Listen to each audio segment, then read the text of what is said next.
KPCC ಕಾರ್ಮಿಕ ವಿಭಾಗದ ಕಾರ್ಯದರ್ಶಿ ಮೇಲೆ ಪಿಎಸ್ಐ ಹಲ್ಲೆ ಪ್ರಕರಣ. ಪಿಎಸ್ಐ ಅಮಾನತು. ಇಂದು ಕೊಪ್ಪಳ ಜಿಲ್ಲೆಯಲ್ಲಿ ಘನತೆಗಟ್ಟಿದ ಘಟನೆ. ಕೆಪಿಸಿಸಿ ಕಾರ್ಮಿಕ ವಿಭಾಗದ ಕಾರ್ಯದರ್ಶಿ ಗಾಳಪ್ಪ ಅವರ ಮೇಲೆ ಕೂಕನೂರು ಪೊಲೀಸ್ ಠಾಣೆಯ ಪಿಎಸ್ಐ ಗುರುರಾಜ್ ಹಲ್ಲೆ ನಡೆಸಿದ್ದಾರೆ ಎಂಬ ಆರೋಪ ಕೇಳಿಬಂದಿದೆ. ಹಲ್ಲೆಗೆ ಸಂಬಂಧಿತ ಸಿಸಿಟಿವಿ ದೃಶ್ಯಗಳು ಲಭ್ಯವಾಗಿರುವ ಹಿನ್ನೆಲೆಯಲ್ಲಿ ಕೊಪ್ಪಳ ಜಿಲ್ಲಾ ಪೊಲೀಸ್ ವರಿಷ್ಠಾಧಿಕಾರಿ ರಾಮ್ ಅರಸಿದ್ದಿ ಅವರು ಪಿಎಸ್ಐ ಗುರುರಾಜ್ ಅವರನ್ನು ತಕ್ಷಣವೇ ಅಮಾನತು ಮಾಡುವಂತೆ ಆದೇಶವನ್ನು ಹೊರಡಿಸಿದ್ದಾರೆ. ಘಟನೆಯ ನಂತರ ದಲಿತ ಸಂಘಟನೆಗಳು, ಮುಖಂಡರು ಹಾಗೂ ಸಮಾಜದ ಪ್ರಮುಖರು ಪೊಲೀಸ್ ಠಾಣೆಯ ಎದುರು ತೀವ್ರ ಪ್ರತಿಭಟನೆಗೆ ಮುಂದಾಗಿದ್ದಾರೆ.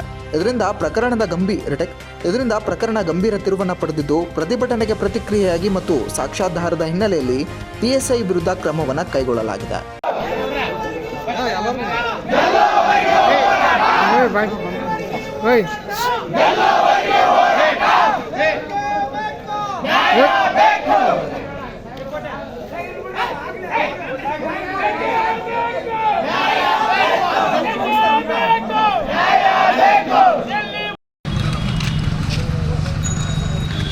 ನಮಸ್ಕಾರ. ನಾನು ಹಿರೇಮನಿ ಗಾಳಪ್ಪ ಅಂತೇಳಿ ಕೆಪಿಸಿಸಿ ರಾಜ್ಯ ಕಾರ್ಯದರ್ಶಿಗಳು ಕಾರ್ಮಿಕ ವಿಭಾಗ. ನಾನು ಕುಕ್ನೂರು ಪೊಲೀಸ್ ಸ್ಟೇಷನ್ಗೆ ನನ್ನ ಸಂಬಂಧಿಕರ ಒಂದು ವಿಷಯಕ್ಕೆ ಬಂದಿದ್ದೆ.